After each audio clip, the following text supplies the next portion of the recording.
ഉമർ റളിയല്ലാഹു അൻഹു പറയാണ്, അല്ലാഹുവിനെ തന്നെയാണ് സത്യം, ലാ ആകുലുൽ ലഹ്മ ഫി ശഹരി ഇല്ലാ മർറ, ഞാൻ മാസത്തിൽ ഒരിക്കലേ മാംസം തിന്നു.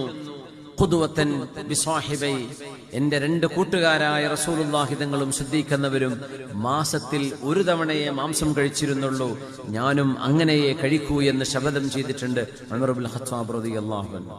മാസത്തിൽ ഒരു ദിവസം മാംസം കഴിക്കാം നടക്കൂലല്ലേ? എത്ര കല്യാണം ഉണ്ടാവും ഒരു മാസം തന്നെ?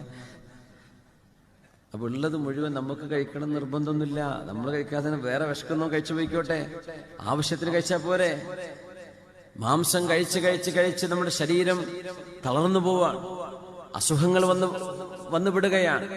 പുണ്യ നബി തങ്ങൾ സ്വല്ലല്ലാഹു അലൈഹി വസല്ലമ തങ്ങൾ ഉച്ചഭക്ഷണവും രാത്രി ഭക്ഷണവും രണ്ടും കൂടെ ഒരു ദിവസം കഴിച്ചിട്ടില്ല എന്നാണ്. രണ്ട് മെയിൻ കോഴ്സ് ഭക്ഷണം, മുഴുവനായി വലിയ ഒരു ഭക്ഷണം നമ്മൾ ഉച്ച കഴിക്കുന്നു, അതുപോലെ രാത്രിയും കഴിക്കുന്നു. ഹത്താ ലഹഖ ബില്ലാഹ്, ഹഫ്സ ബീവിയോട് ചോദിക്കുകയാണ്, ഹഫ്സ ബീവി, നീ റസൂലുള്ളാഹിന്റെ കൂടെ ജീവിച്ച മോളല്ലേ മോളെ?